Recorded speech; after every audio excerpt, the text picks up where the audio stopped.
Imagine waking up every morning and feeling like your life has no meaning. Well, this isn't just a phase, it's a growing reality for many Gen Z. Or should I call it the nihilistic generation? What does nihilism even mean? Well, according to Nietzsche, it's that the highest values are losing their value. Kind of like how your New Year's resolution lose their meaning by mid-January. Imagine life as a huge puzzle. Each piece represents a moment, an experience, or a decision. As we move through life, we search for pieces that fit together, hoping they see the bigger picture. But what if the puzzle is missing its image, its box, its instructions? Without a clear picture, it's easy to feel lost, to believe that the puzzle is meaningless. Nihilism tells us that the puzzle has no image to complete, no inherent meaning. And this is becoming an alarming trend among Gen Z. Just tired of life in the world itself. Life is so meaningless. I feel like it's messed up. Have you ever felt overwhelmed by the news, wondering what's the point of it all? Well, you're not alone. Sia even mentioned this in her song Courage to Change. I watch the news on TV, abandon myself daily, I'm afraid I have no purpose here. This song captures the emotional reality for many of us. It does feel like the more we care, the more despair we feel. The paradox of modern life has led our generation to nihilism. Nihilism is the perfect blue pill for Gen Z's existential crisis.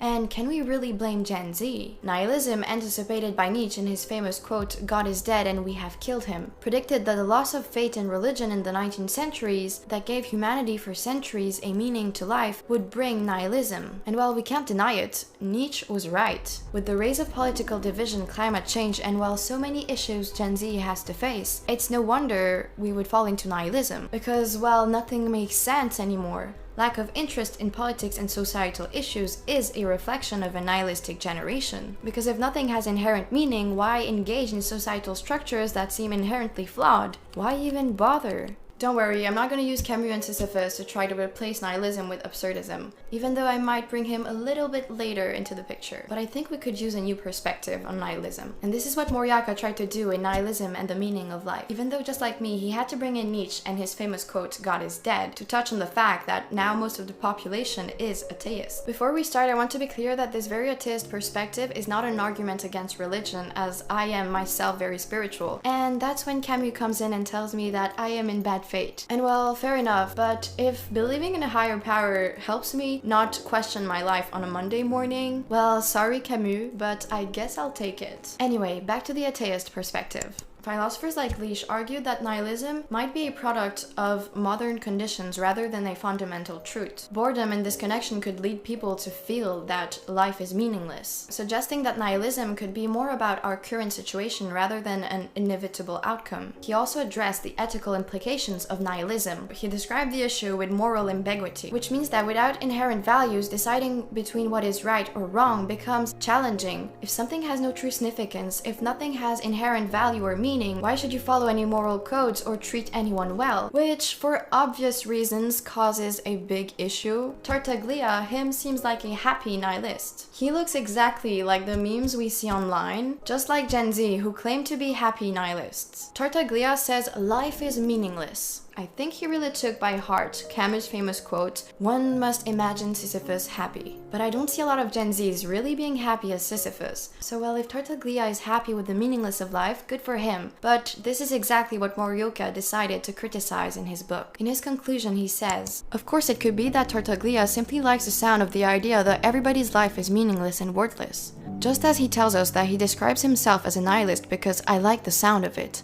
However, given that more than 800,000 people end their own lives every year, which works out as about one suicide every 40 seconds, and that one of the most frequently cited reasons they do so is that they feel their lives are meaningless and worthless, Tartaglia might want to think twice about the wisdom of being seen to lend intellectual legitimacy and academic respectability to this sentiment." So you might have guessed, but just as Morioka, I believe that as a society it is irresponsible to not acknowledge the dangers of nihilism. Nihilism is causing an entire generation to give up slowly because it lies in its ability to paralyze us. We can see an entire generation that is politically depressed and anxious and for the most hopeless. For many Gen Z, traditional avenues such as voting or activism seems ineffective against systemic issues. Even trying to work seems to make no more sense, and this feeling is intensified by the perception that older generations have failed us, leaving a significant burden on Gen Z's shoulders. Political division, climate change, economic instability. For many of us, nihilism has become the blue pill. And do I really blame my generation for being nihilistic? Well, actually, no. I understand because yes, if the puzzle has no picture, why bother searching for pieces that fit? This is why many Gen Zs have slowly given up. We feel like our lives are meaningless. But is Gen Z really doomed? I'm gonna have to bring back Nietzsche again. He said, God is dead and we have killed him because of scientific progress. What we believed before was no longer true, and this gave birth to nihilism. So the relationship between science and nihilism seems quite obvious, but is quite complex. On one hand, scientific advancements led many people to have a nihilistic perspective, as modern science seems to have stolen life of inherent meaning. However, the very pursuit of science is driven by the need for meaning. So if life is really meaningless because of science, why do we still search for meaning through science? Many scientists acknowledge that with each discovery, the horizons of our ignorance expands. But this idea of the more we know, the less we know is not a concession to nihilism. It's a recognition of the complexity and mystery of the universe. So yes, Nietzsche believed our advancements would lead us to nihilism, but life, just as science shows us, might be incomprehensible but not indescribable, which means that we have not described it yet, full of patterns that we have not yet understood. Just like a foreign language, and just as the political and systemic issues Gen Z has to face, what seems like chaos and meaningless can be seen as patterns not yet understood. And this is exactly what Aristotle called the cycle of government. I won't go too much into details, but to make it simple, each cycle eventually goes through 5 main phases: birth, growth, peak, decline, and rebirth. And I think this can really help us understand why Gen Z feels hopeless at the moment. I'll describe quickly the decline phase that looks like what our generation is going through. According to Aristotle, during the decline phase, we are faced with disillusionment, corruption, and low engagement. Problems start to emerge. Issues such as corruption, inefficiency, and lack of responsiveness from leaders lead to growing frustration among citizens, leading to low engagement. As people feel disillusioned,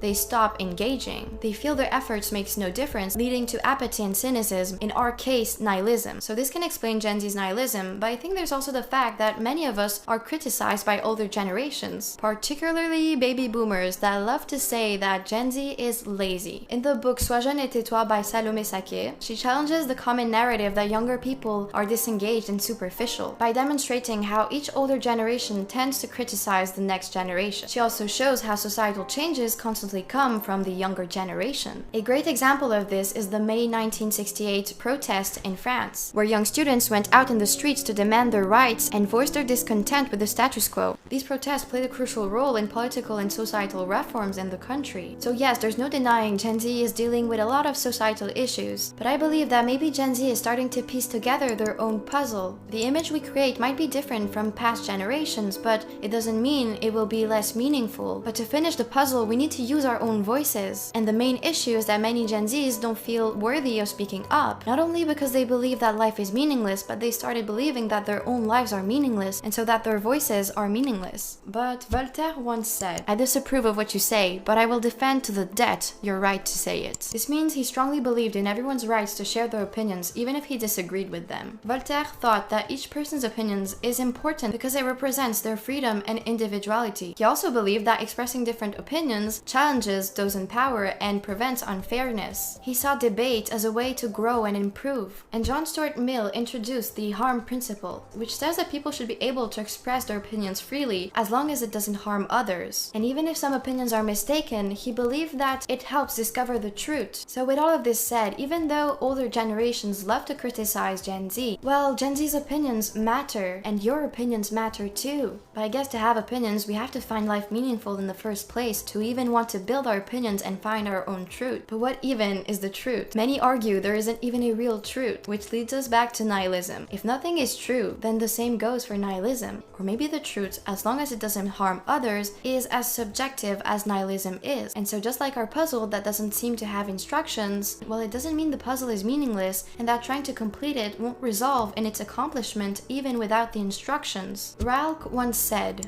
"Be patient toward all that is unsolved in your heart and try to love the questions themselves. Like locked rooms and like books that are now written in a very foreign tongue, do not now seek the answers which cannot be given to you because you would not be able to live them. And the point is to live everything, Live the questions now. Perhaps you will then, gradually, without noticing it, live along some distant day into the answer. To me, the sense of meaningless would not be able to exist without the feeling of meaning. Just like solitude could not exist without the feeling of having been surrounded before. And just like you cannot hate if you have not loved. I think I would say that Gen Z is not doomed to nihilism. Because for me, the meaningless of life has never existed, but it's actually this very meaning of life that made us conclude to nihilism. As Leach said, our boring routines like waking up, going to work, going to bed, repeating is what has created this feeling of meaningless. And I know it's a really hard red pill to swallow, but I believe this is what is going to help us move forward. Remember, just because the puzzle seems incomplete, it doesn't mean it's not worth solving. Because what if the very act of piecing it together is where the true meaning lies? To me, when we start believing that life is meaningless, it's because we ourselves are living a life that is meaningless. And so if this is the case, I believe that Gen Z has the potential to redefine what it means to live a meaningful life.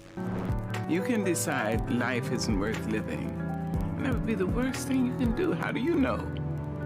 So far.